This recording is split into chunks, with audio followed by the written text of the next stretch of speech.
Hey everyone, good evening. This is Midwest Chicana, host Deanna Munoz, and I have some amazing people on the podcast today who helped organize this phenomenal event that we're going to be doing this evening. I'd love to introduce you to Alex Martinez, the organizer for the ACLU of Kansas, and Diosselyn Tot, who is the co-founder of Urban Works. Diosselyn and Alex, hi. Hi. Um, as How are Diana you said, guys? I'm Alex Martinez. I use they, them pronouns. So I'm doing well. Yeah, and I'm Diosselyn Tot, you, she, hers, and her. And I'm doing well too, having a good day today. And I should probably say the same thing, she, her, her. So I'm very sorry I didn't start out with that. I always get very nervous in the beginning and never know what to say when I start these. So it gets more relaxed as we go, especially with such heavy topics as we're about to talk. And this is so needed and so good. So do you guys want to, before we introduce our two guests, can you guys give a little bit of background on what we'll be talking about tonight? For sure. Jocelyn, do you want to chat? Do you want to say something first? I'm happy to do it. Jump in as you seem fit, but we're going to talk about the inner racism that the Latino community shows. And we want to just discuss it, talk about the things that we're thinking about, process it together, and try to figure out a way that we can best support our Black brothers and sisters in this movement that is happening at this moment. But we just want to have discussions. We want to be able to talk about this openly and welcome in any comments and see where we go from here. Yeah, absolutely. Thank you, Jocelyn. And so um, I'm not sure how this. I don't remember how this idea happened, um, yeah, we have to acknowledge that um, we are living in a moment where uh, technology has made more people aware of the brutality and violence that law enforcement is committing against us, and specifically against Black bodies. And so we thought that it was important for us to speak up as brown people, as Latinos, Latinas, or Latinx, um, to speak up and say that it's not okay, and also to educate ourselves and our families on anti-blackness, because it does exist in our communities. Yes, absolutely. And that's why I'm so glad to have both of you here to talk about that, especially educate us and help us understand and become more united in being able to heal ourselves within, and then also be able to educate those around us as well. So with that, I'm going to go ahead and bring our other two guests on. Let me grab this. And then, here we go. Hi, Victor and Oscar. How are you?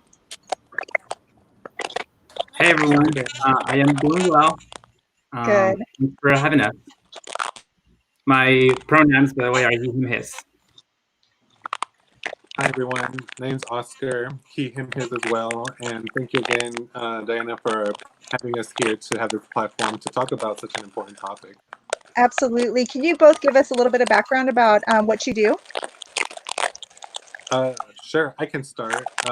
I am a social worker, currently working at a pediatric hospital. And so I've been doing that for about 2 years now, and also active just in the community with, again, spreading awareness and education when possible. Yeah, and I do some community work with a immigrant rights organization called KSMODA, which stands for Connection Missouri Dream Alliance.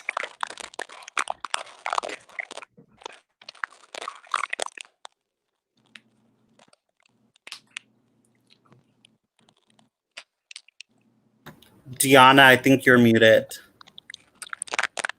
I was trying to make sure I didn't have any background. See? Thank you again for coming, and we are just going to dive in. So let's get started. Definitely, let's start. How about we talk about our own personal examples and maybe internally, like what we have experienced and anything we can share with our viewers in regards to, you know, the anti-Blackness that we are talking about here.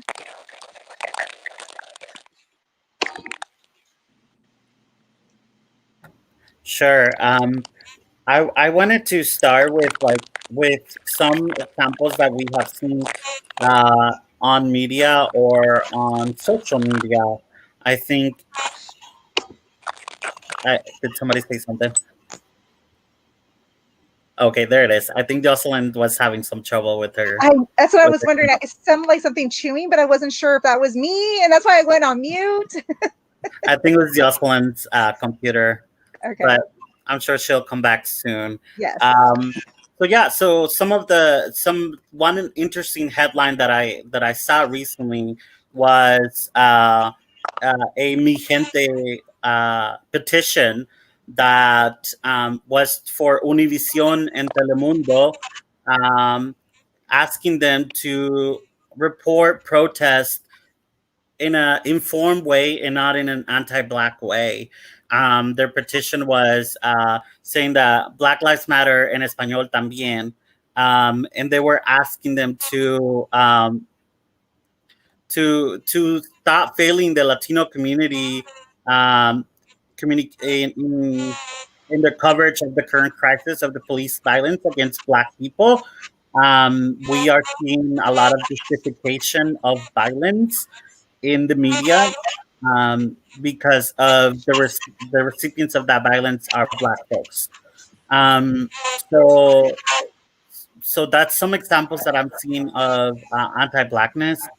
Another example that I saw on social media was a local magazine in St. Louis, Missouri, posted something that's a post that said Black Lives Matter and crossed out the Black part and wrote All Lives Matter.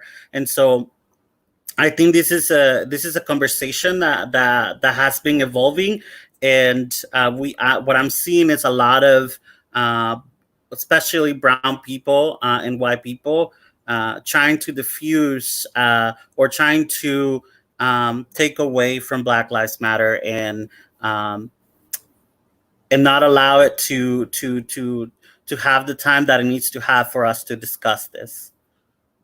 I think you also had some other examples as well. Sorry about that I had to leave for a little bit. But yeah, I caught a little bit of what Alex said and similar things. I've seen a lot of friends use the All Lives Matter statement in the negative position where it takes away from what is going on right now with the Black Lives Matter movement. I've seen them use different issues against the Black Lives Matter movement, which is like pitting one issue against the other. And it's a little bit sad, to be honest with you, because it thinks that, you know, everything is important and each issue has its own validity. But at this moment, we're seeing that this specific group, this community, is facing very difficult times. And one of the things that I think about is, you know, we have the same fears, thinking about the immigration population and thinking about with the Latinos and thinking about the Black community. We have the same fears when police officers pull us over, but we have fear of getting detained. They have fear of losing their life, which is a whole different level of fear that we have. Yeah, we share an emotion, but their emotion is a little bit deeper than ours. And it you know, I relate, but I also understand that there's a difference. And that's the one thing that, you know, I hope people don't forget as well. You know, we share same sentiments, but when things are hitting a little bit harder for others, that's when we need to be there to help each other out. Because if we start dividing ourselves, we're playing onto what the system has already, you know, put out forward to us, which is pitting us against each other and forgetting that there's a bigger thing out there that we're fighting for. So, yeah, that's a little bit of my reflection on that end. What I've seen a lot is people talking about how Black people have not shown up for, you know, Latinos when it became time for the detention centers and children were dying. And there was need and there was not this uproar like there is now. And so that's the conversation that has been going around in areas that I've seen. Do you have anything to say about in that regard? Yeah, I think it's unfair a little bit, because I challenge my friends. What I have seen put that is, where were you at wherein we asked for volunteers? What local issues are you connected to? Who have you, contact about certain things that are going on right now? Because it's really unfair to point a finger at a certain community, but not really reflect on where we are at and what we are doing. And not to say I'm not trying to offend anybody either. It's just, I myself think about those things at times, and I have to slow down and sit down and just think, what am I really doing? Am I doing less than what I can do? Am I doing the most that I can do? And, it's just having those inner reflections to really see where we are at within each other, and then try to understand the next person, our neighbors. Absolutely.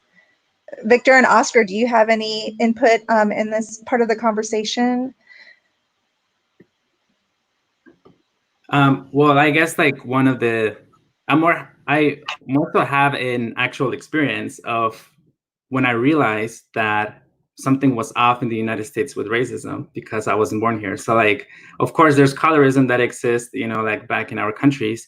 But when I came to the States, I was 10 and I didn't know about colorism. However, like I remember like very vividly when I was in 5th grade, I had just been in school for about like 3 months and whatnot. And I remember like looking out the door of my classroom to the other class in front of us. I was in Ms. Baker's class. I remember exactly like the class that he was in.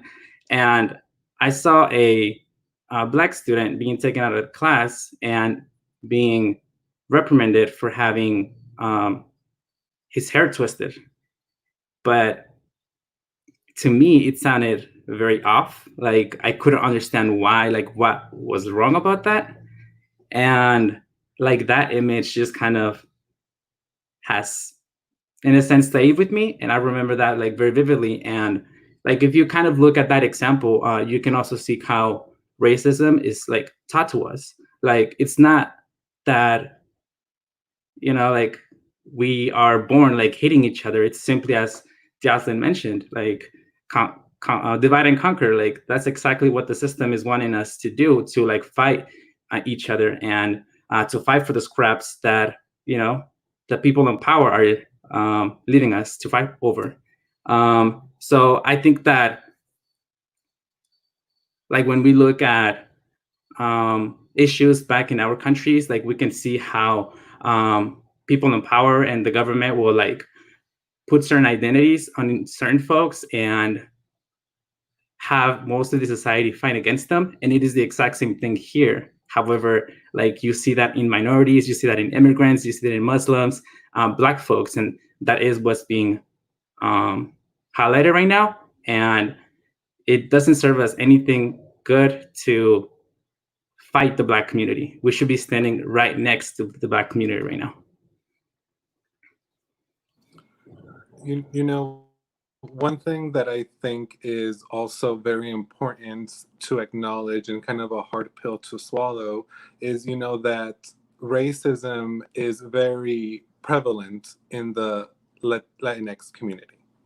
It might not be very blatantly put out there, but subtly it's everywhere. I remember growing up just thinking about what novelas. I cannot remember a novela that I've watched that had a Black protagonist, a main character. I can't remember. I remember hearing growing up about how light-skinned or fair-skinned people were more attractive. It was more attractive to have lighter skin than it was when you had dark complexions. Again, it wasn't necessarily taught to us in a way that they sat you down and told you, Black people, darker skin is bad. But that subliminal message was inputted in our minds. And so as we got older, this implicit bias, this implicit racism that we sometimes carry is very real. And when it's called out, it's very easy for us to say, oh, but I'm not racist, you know? And then there's a whole plethora of excuses that come after that of why you're not racist. And typically, when someone accuses you of doing it, the excuse, I'm not racist, comes after you've done something racist, typically. And so that's when the excuses start to come in. So these conversations, I think, is what's important, because, you know, change comes with hard conversations. You know, that's part of how change becomes. These are supposed to be uncomfortable conversations. They're not supposed to be easy. They're not supposed to have an easy situation for an issue that has been around for hundreds of years, that Black people have been fighting for hundreds of years for, you know. But now more than ever is so important to have these conversations, to start bridging, to start breaking those chains, you know, that our ancestors and have passed along to us, you know, start to educate our parents, our siblings, our relatives, you know, friends, what have you, to spread a new message that, you know, the color of someone's skin should not affect the way that they're treated. Absolutely. And I think thank you so much, Oscar, for saying that. And I can definitely relate to like the media, seeing in the media, not seeing the media, Black folks or people with dark skin, like some of us. And I think the only time that I see an anti-Blackness conversation in Telemundo, by accident, by the way, was because a celebrity was profiled, and it was still a white passing celebrity with a thick accent. So just because a celebrity was profiled, that was the reason for them to speak about it, but not any other time that Black folks are being murdered and Black people are being treated unfairly in not only in the United States but in our countries where some of us come from. So we also, because that message that comes through our screen gets into our heads and the heads of our parents and our nephews and our grandmas and todos los demás in our families. It is our responsibility, once we know, once we have the right information and we are educated, and I said quote unquote educated about about that is anti-Blackness is wrong. We have the responsibility to share that knowledge with everyone in our families. Like Oscar say, it's so important to have these conversations with our parents. I think some of the most anti-Black folks in our families are our parents. I've had this really difficult conversation with my mother about it, and my brother-in-law, because every time they see something, they have biases that came from the system, that came from being poor, undocumented people, and the system pitting poor, undocumented people and poor Black people against each other.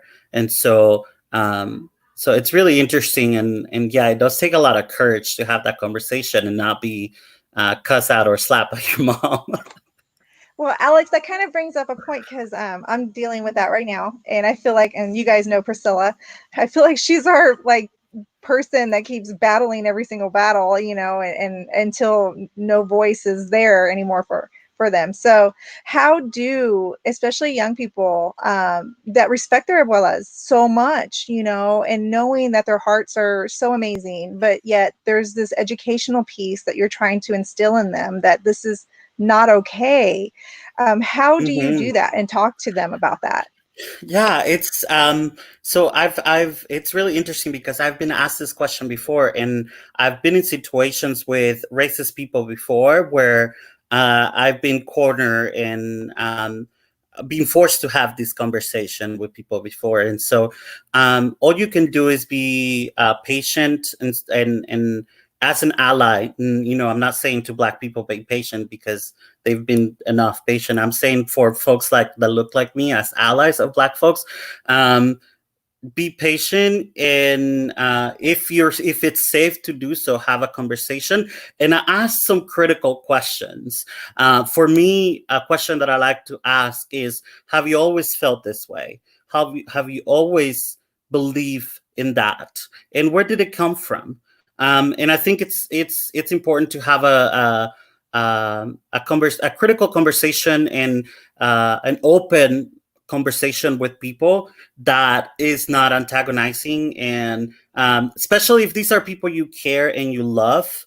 I Most of the times I wanna say, like, this is terrible, but because it's my mother, or because it's like my brother-in-law, I start talking to them, I start asking questions, and they start opening up, and then we get to the part where we talk about, this is wrong, and this is harmful, for not only for you, but for me, for everyone else.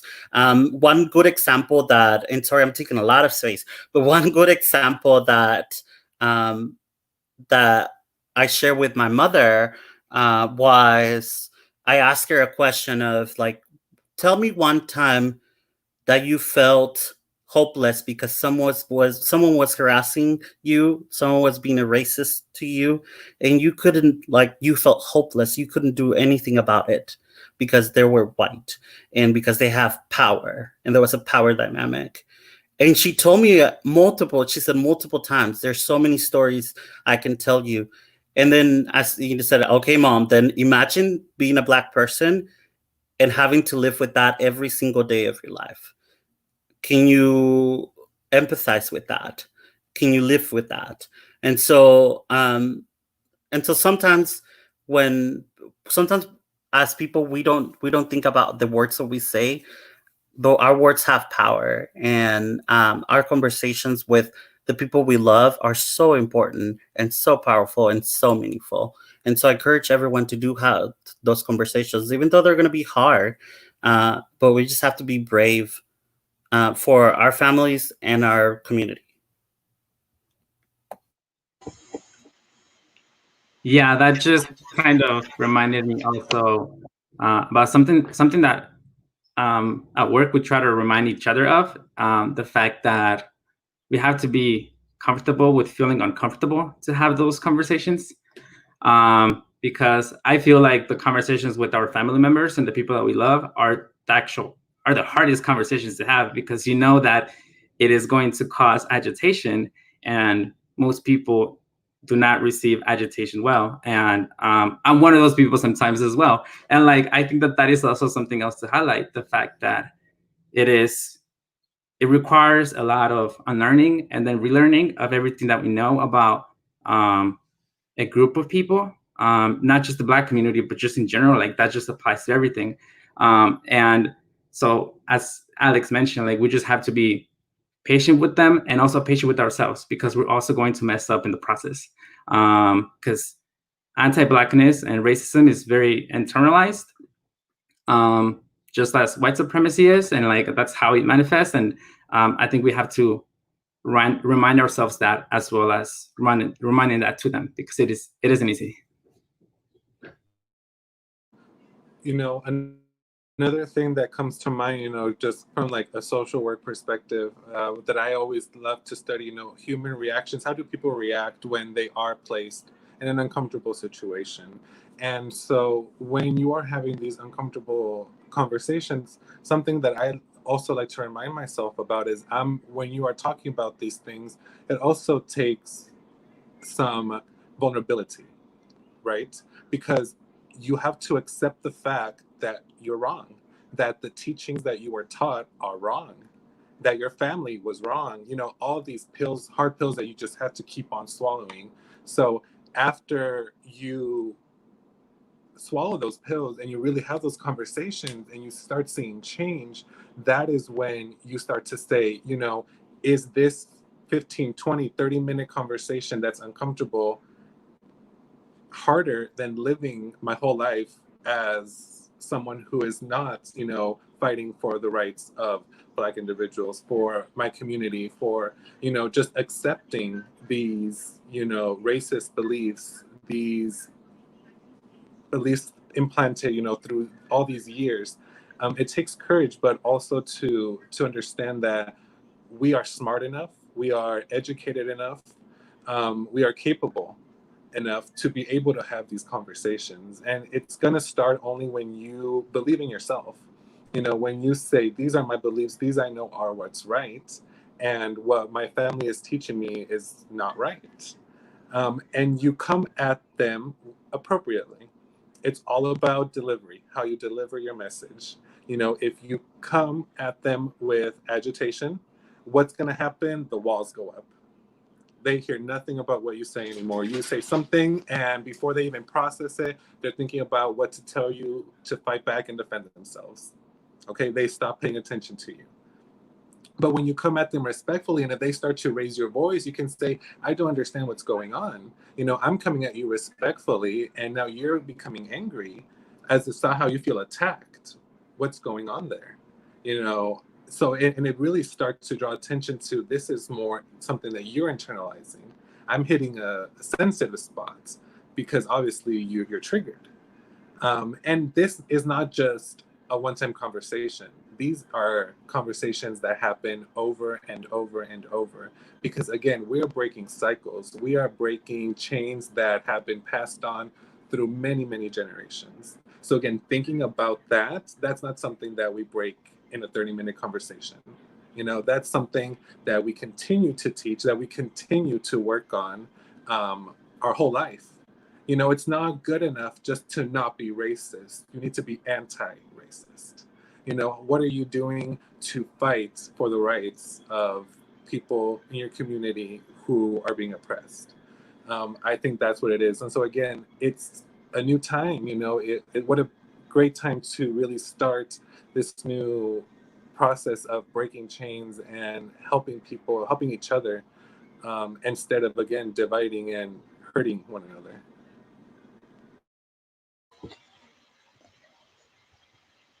Diosselyn, did you want to add anything? That is a really hard to follow from everybody. But I think I share the same sentiment as everybody. I echo everything that they say, because words are powerful, and just remembering that sometimes you are that role model. I'm not going to say it's fair. I'm not going to say it's ideal, but it's worth it at the end. And I think one of the things that they mentioned was really think of the loved ones that you have around you. Think of your friends and be willing to have those conversations with them. We, as when we work in immigration and stuff, we always say, like, come to us, ask us questions. We rather have you ask us than not know. And I think that's the same thing that we should do for ourselves. If we have Black friends, talk to them and be like, hey, there's something that I don't quite understand. Can you help me process this? And not be scared to have those conversations with them. Now, not to say don't always go to them, definitely reflect and think about and ponder on how you yourself can grow from this. But don't be afraid to have the conversations. I think don't be afraid to have the conversations with your friends, with your family, and definitely be patient. I talk to my parents all the time, and I take advantages of when things don't go quite well, or when there's an emotion that kind of pops up. I take advantage of those situations and start talking about, like, do you realize that this connects to this XYZ, and how we're more connected than we are separated? And a lot of the things is that I also share with my friends and families different things. Like, I'm like, please check this out, or read this, or look at this. And it's just a lot of ways that you can integrate, and a lot of ways that you can support without having to go into a protest, without having to do different things that you may not feel comfortable with. But there's different ways that anyone and everyone can engage at their own comfort level. So I say try it out, ask, research, connect with us, and we'll see. We'll learn together. That kind of brings in a good segue, Diosselyn, what you just said, because I think a lot of us, like especially me, I have people in my family that are high risk, and so we can't do the protest. But I have been trying to give funding where I can, and support and spread messages and do things like this, right? Like podcasts like this to educate, because I am one of those people that need to be educated. I have a long life, generational, things that have happened in my family that still do, and being educated on it, and at least helping stop and know from going forward it can get better. So with that, what can we do in this movement, since it's not about us? What can we do here to really show our support in being an ally?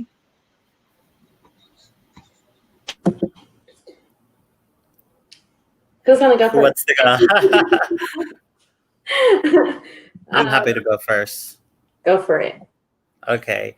And I won't take much space this time. But basically, one of the things that is really important for me as an organizer is to center the voice of folks who are affected, and to follow their leadership. I think we have seen in Kansas City that there's like a lot of protests and a lot of different events that are not centering Black people, that in fact are centering white people in silence. White silence is violence. We all know that. And so I think it's really important to be aware that this is about centuries of systemic racism. And this is about the folks who have been oppressed for so long. And there are brothers and sisters, and we got to show up for them. But before we show up for them, well, we got to show up for them, but also follow their leadership. If they tell us to jump, we jump, because that's what we need to do. And if it's safe for us to put our body in the lines for them, we need to do that. And that's my 2 cents. Alex, can I ask you something real quick, just because some people may not know or even realize? How do you know when something's not centered around the right people? Ask questions. Yeah. So if you, for example, if you see an event, go look at the information that's on that event. See who, it's super easy to see who's hosting that event. And if you see that it's white folks, ask them questions, hold them accountable. Ask them, did you ask Black leadership or Black organizers about this? Is this okay?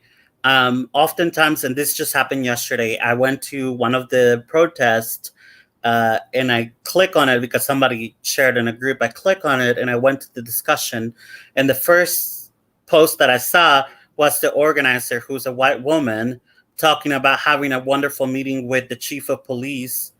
And they were ready to protect them. So the police was going to be at the protest to protect them. You are protesting your police brutality. How do white people not get that?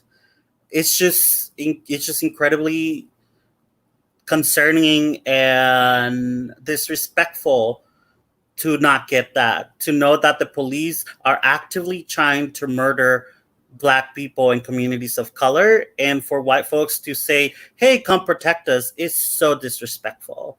So we have to, as allies, we have to make sure that Black leadership is centered, and we have to ask those questions. Again, like we said, we have to hold our families accountable. We have to hold our peers accountable and ask them questions all the time. Challenge them. I know it takes courage. Just got to do it. To piggyback off of that, I 100% totally agree. One thing I wrote on my notes was how to help is center and elevate Black voices.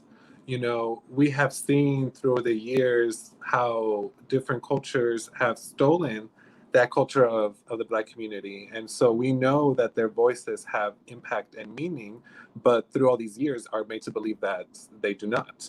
And so when we, as other races, come and understand our privilege and are able to identify that, because even though, we might also be an oppressed minority group, there's still some privileges that we have and that we can utilize, as white passing or white presenting Latinos or Latinx, that in itself, yes, we might be Latino, but because of our white presenting skin, we reap some of the white privileges that come with that tone of our skin.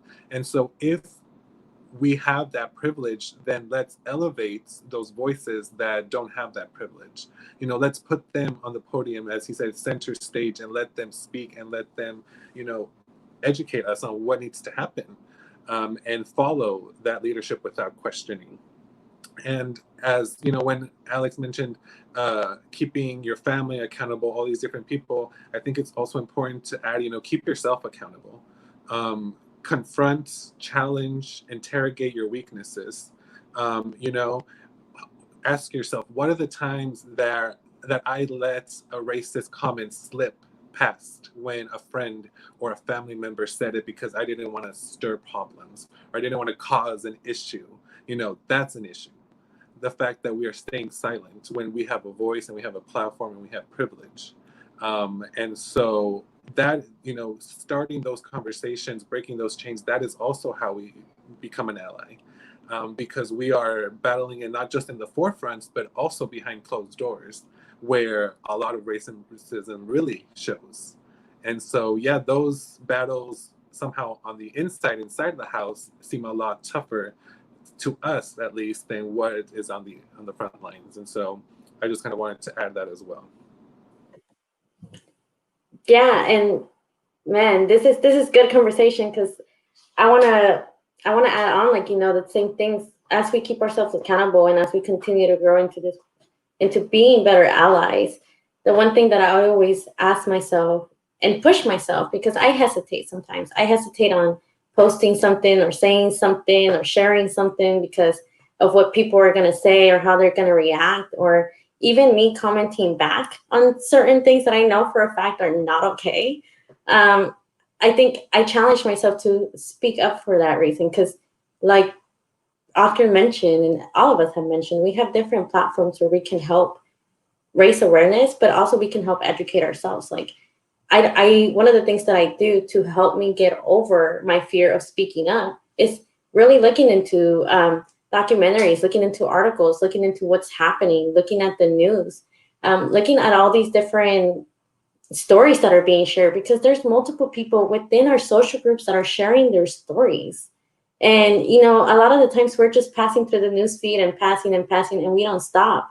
And there's multiple times where individuals are sharing their own individual stories, and it's closer to us than we think.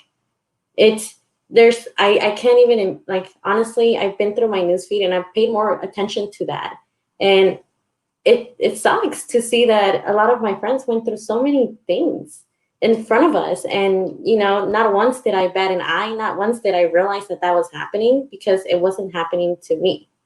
And I think that's one of the biggest things that I will encourage everybody. Please look into the different things, get all the angles that you can to be able to get your perspective up front and be able to truly share and fight alongside with our brothers and sisters. And like Alex and Oscar and everybody has said, really center that leadership that's out there. Look at the documentaries, look who produced it, look who's featured into it. Look what voices are missing, and really look for those things. Look deeper, because sometimes, you know, and I've had conversations with Oscar several times, and he's called me out on it as well, because it happens to us. Sometimes, you know, we read an article really fast and we don't get the full story. So just making sure that we get those full, entirely stories, and not continue to share the things that are negative, but continue to elevate the things that are positive, that are showing the outcomes. There's a post that I shared today that talked about all the outcomes of this rallies that have been going on, all the policies that have changed, not only not only nationally, but globally. There's so many things that have been happening, and that, you know, we lose sight of all these different things that are coming at us, but has been a lot of impact. Just even thinking about Washington, D.C. and the street that was renamed as Black Lives Matter, that is freaking cool. It's, you know, as I had organizing background too and mobilizing background, and those systems are hard to get through sometimes. To be able to make that change, that small change is a huge step to showing that people are seeing and realizing that this is not okay, this is not acceptable. And it doesn't end with only the Black community, you know? So the other thing is, you know, looking at our history, I've been Alex shared this podcast with us yesterday, and I'm sorry, I know I'm taking a lot of space too, so my bad. But Alex shared this podcast with us yesterday, this conversations, and they talked about the history. They talked about how when we think about slavery, you know, the boats didn't only stop in America, in North America. It stopped in the Caribbean. It stopped in our countries as well, in our home countries, and that's why we have communities that are Black and Cuban, Black and, you know, different ethnicities. So it's really interesting when you sit back and you think about that and you're like, oh, I guess I didn't connect that. And the other thing that we've talked about is just how the civil rights movement really does mean a lot to everyone. It paved the way to so many different things. And even now, thinking about immigration, the models that we do are thanks to the civil rights movements. We owe a lot to our Black community and our Black brothers and sisters. And it's only fair for us to stand right next to them and follow them in what they're doing and helping them out.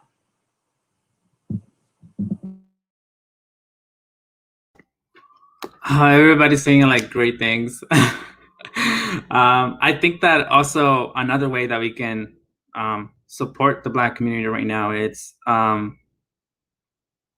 limiting the space that we give other people to be anti-Black or racist. And like, how many people do we know that say the N-word, right? And people that use the N-word, non-Black people that use the N-word, even though they say that they're not racist, and even though we say that we're not, like, it still creates space for white folks to actually do that. So I think that it is also important for us to call our people for that. Also for, you know, the stereotypical things that they say about Black folks, about how when you go outside, te dicen that que te quites del sol because te vas a quemar, you know, que mejores la raza. Like, those types of things manifest into racism and prejudice. And I think it is, everybody mentioned it today, how words are powerful. And just those little things can make a huge impact. And of course, like, as Alex mentioned, like, center the voices of the Black community. Do not use Latinos for Black lives. We know that there are Black folks in the Latino community, so you should be centering them, not us. And just fighting solidarity and donate when we can. I know that not everybody has the privilege to donate money. Not everyone has the privilege also to put their bodies on the line for the Black community at protest, because some of us may be undocumented. But there are other ways that you can do so, like share articles, share also the changes that these protests are making, because a lot of people think that protests are useless. But if you actually provide a list and proof that changes are happening, then they will most likely see that protests do work and that they should join, and they should also do some internal work and fight, you know, anti-Blackness. And it's a daily thing. Like, you don't just do it with that 30-minute call with, you know, your cousin. You don't do it, you know, just for the end of this, just for this year, but it is a long-term fight.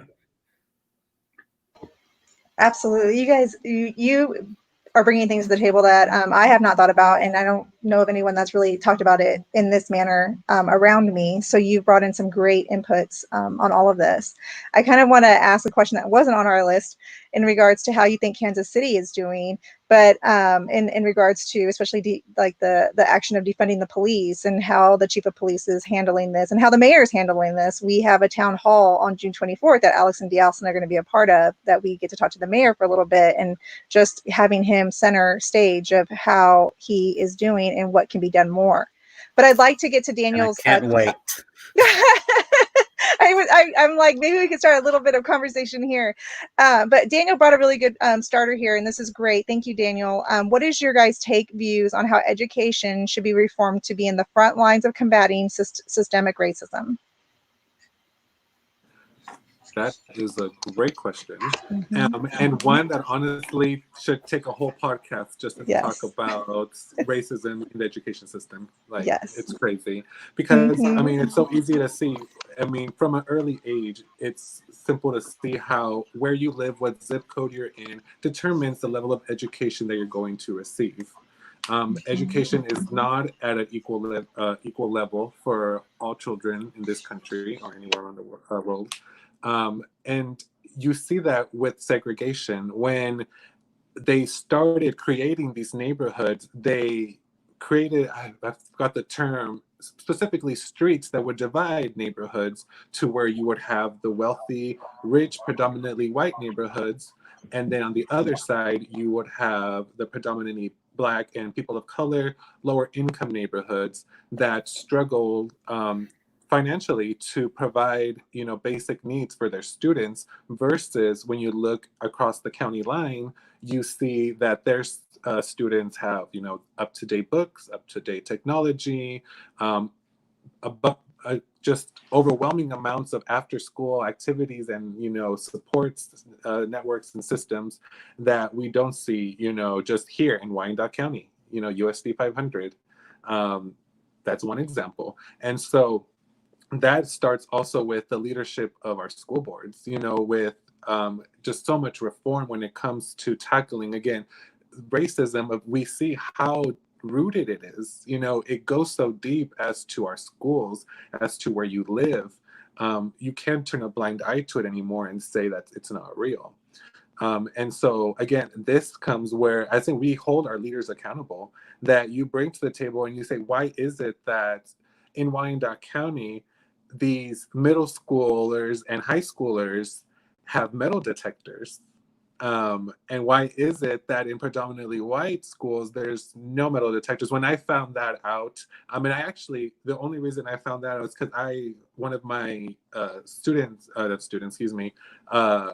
one of the people I used to go to school with, they tweeted that. They say, what's the moment where you first realized that, segregation was happening in your school? And it said that when they realized that metal detectors weren't mandatory for every school. Why was it the low income, predominantly Black, people of color schools that were having this? So just a lot of reform, a lot of conversations, a lot of holding our people accountable for these changes. Again, these changes aren't going to happen if we just depend on the leaders to just do it. It's not going to happen. We've done that for I don't know how many years, and it's not working. So it's time to use our voices and say, what is the change we want to see? How do we want to see it happening? And what do leaders who want to stay in office need to do in order to stay in office? Because if not, it's time to start voting some people out and voting in people who are going to make a difference. And again, that's a whole different, a whole hour-length topic, but definitely just some thoughts that just came to my head. I agree. I think I'm glad you raised that point up of keeping accountability to the powers that be. To be honest with you, I honestly have endless stories of how many times I've been in meetings, in board meetings, in coalition meetings, and several meetings where I hear individuals who are in leadership talk bad about the school system and say like, well, they don't need this because they don't go above here, or like they have this much, that should be good enough for them. Like, you don't see them throwing more up. And it hurt because I was one of those students that came out of it, and that was one of the main things that I kind of started fighting when I was able to become be able to get more involved in activism and organizing and everything like that. One of the first things that was my objective was bring in more individuals to the Capitol to show them that they're welcome in there.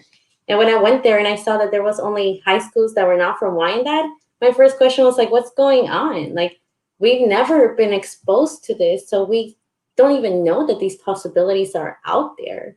And it brings up to mind where it says, you're going to make it when you make it out of here.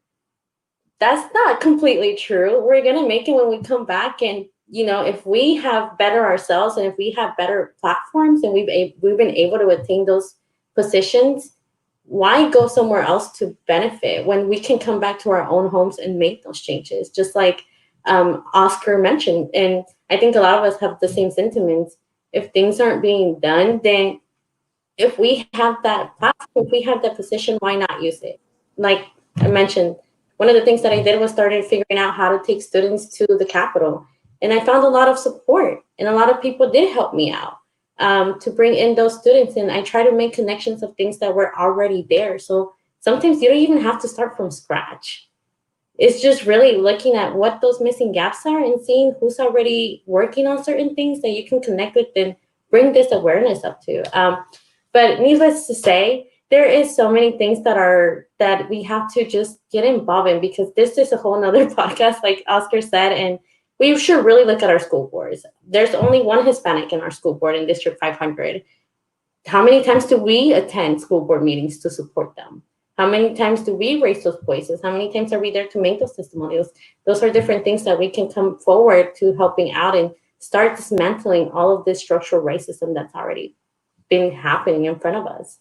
We can do something about it, and making it out doesn't mean having to leave our homes. Making it out means that we can come back and help everybody else come with us. Yeah, thank you for mentioning that, Diosselyn, because that also like reminded me of like history classes that we take in school. I went to a predominantly white school, so my experience was more of like everything that I'm hearing here. It's like everything that is out there, and those history books are like, they're whitewashed, and the reality is that like there should be like, how come all of the history classes that we took in high school and middle school center white history? How come it is not mandatory to take Black history, or mandatory to take Chicano history studies? And we should also like be pushing like people in boards of education to include classes of diversity, and people and the decision-making tables should also be having a diverse group of folks. So I think that is also one way that we can actually really be intentional about like how we fight like anti-Blackness, but as a whole, it's like the reality of like white supremacy, in my opinion. So it does start with also the education and the history books. The topic of the white supremacy is something I really want to talk about, because just in that whole realm of gatekeepers and the key holders of a lot of things. And I've told the story many times, even in the arts that I work with to try to help the youth. There are so many at the top that are not allowing things to funnel, and they'll block it, and they'll block it in a way that you think it's the right and only way to do. So intentionally, like you all have said, just keep doing what you do. And whether you're alone or you have people behind you, if you feel like it's the right thing to do, just keep doing it. And I love that these types of things bring visibility to people out there that are able to help. So I see you all as resources, and if people can reach out to you if they have questions, or even after this podcast have questions, I think that you all would be very welcoming to the fact of them reaching out. Yeah. So with only like a couple 8 or 9 minutes left, kind of do a round robin and maybe give your last thoughts, anything you want to talk about. And hopefully we're going to be back. We'll have more sessions. I'll start really quick. I just want to like emphasize what you just said. And white supremacy makes us believe that that all things are linear, and we must follow a certain path to achieve whatever we need to achieve. But that's a lie, and our job as allies is to disrupt that system, to disrupt that linear equation, or whatever you want to call it. Break that cycle. That is our job as allies. Our job is also to make sure that we are reinforcing, the belief that black lives do matter, and everything else that people say in response to that is just a way to it's just white supremacy, and a way to pivot away from attention from Black lives. So I say to everyone, try to be an ally. If you don't know, we're going to put down some resources on the comments right now. reach out to any of us to have conversations about what it is to be an ally in 2020.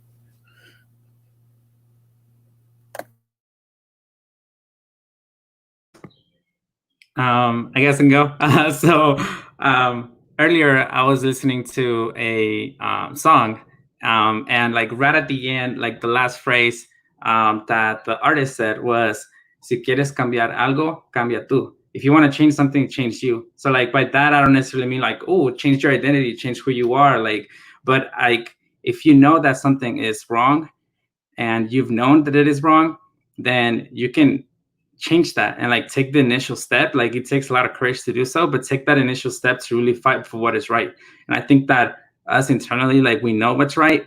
And if you feel that way, like reach out for resources, reach out for help, and yes, like break down those structures of white supremacy, but then also like realize that we on a daily basis also contribute to white supremacy through like actions, through words, and we should be fighting those as well.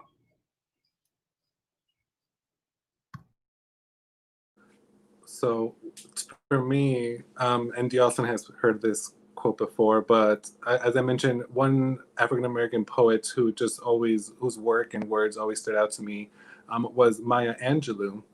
And one of her just really beautiful quotes, she said, you know, "I am a human being. Nothing human can be alien to me." And if we internalize that, you know, it's to say that if a human being is able to do something such as, you know, commit something that is racist or comes with prejudice or does something heinous, you know, it's to say we have in ourselves the ability to also commit those crimes, to be racist and to never say, oh, I could never do that. No, you could do that. And sometimes you do that. And so instead, focus that of other humans who we do see, who some people say, I wish I was as brave as Martin Luther King, as brave as Rosa Parks, as brave as those fearful leaders who were brave enough to speak out. And it's to say you can be those people. They were human beings, and so are you, so are we. And so we have what it takes within us to make this change. Even though we have been lied to all these years and said that we don't, we do. And we have seen it countless through history of great people who have made strides and changes. And so we can be those great people next. You know, there's nothing preventing us from not being that. It's just that we have to believe it. So be those allies, be those voices of change. It's okay to be afraid. Once you get over it, you see the changes and differences that you make. It makes it all worth it. And so find that community, find other allies. You know, numbers work wonders in these things. And so find your community of people who also want to be allies. Raise the voice of Black people, and again, continue fighting, because this is not a battle that's going to be won anytime soon. Yeah, great comments, everybody, and I echo everything that they say. I'll add that, you know, it's like everybody said, it's continued work, and just making sure that we continue to support as much as possible. I'm going to refer back to a mural, and I actually shared it in the event page where it says we're in this together, or we're stronger together. Sorry, we're stronger together. And I really like that mural ever since I saw it, just for the same reason that I really do. And I'm a huge believer. I'm an optimist. I have, you know, I'm a dreamer. And the thing is that I do believe that, you know, if we can sit down and really have these discussions and share all the experiences that we have, we would find more commonalities than differences. And I think it goes to say, like, we shouldn't fall into those holes, into those gates, into those paths that are already there where, you know, white supremacy has put it in there, where we pin each other against. We see it all the time. We see that infighting. And again, I continue to say it just continues to distract us from the strength that we have as a whole. Because like everybody said, we're strong, like we definitely are stronger together. And numbers are wonders, and encouragement and being there and just showing up in many different ways. It could be a protest. It could be donation. It could be posts. It could have difficult conversations. Changing yourself, changing your input. All of that helps make those changes that we urgently need. And just remember that it's not only them. We've all been there, and as everybody is, I think what I think Alex questioned it, like, remember that feeling that you have when there's that fear, that anxiety, that ickiness of feeling like you're out of place. And that feeling is not fun at all. So let's help support each other. It's enough battles between each other. Let's start uniting hand in hand and going forward together. We're stronger like that. Yes, let's move forward, but without the police. Yes. Yeah. And remember to vote. Make sure that you guys, if there is leadership that's not working, just know that you have something so crucial to go and vote. I just want to tell you that I got a little emotional like through most of this because I think for the first time and I've known Diosselyn and Alex for a while and have been amazing friends, family to me, and Oscar and Victor. I just appreciate your voices. You brought so much hope, I think, just to myself, and I hope others felt that as well in this podcast, because I think sometimes you feel like you're not doing enough, and what more can you do? And you see your friends suffering, you see people in social media suffering, and you see your own kids. And one thing that affected me with a friend of mine who posted was, I wish that white parents could look at their sons and say, when will you ever be a threat to people? And that kind of broke me. It's like, you have sons, and it's like, why should they die at the hands of police that protect and serve us? So I'm sorry I'm getting emotional, but I just appreciate this conversation so much, and it is so needed. And I hope you get feedback, and I hope that we continue these to help us all, to educate us all.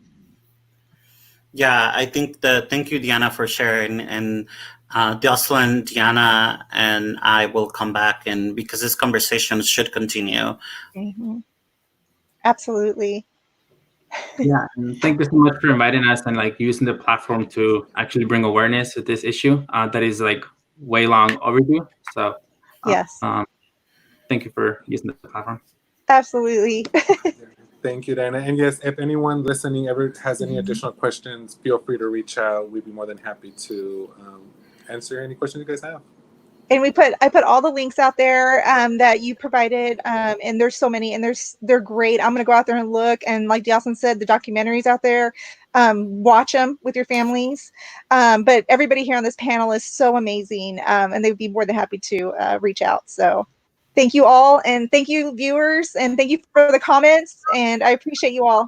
Have a great night.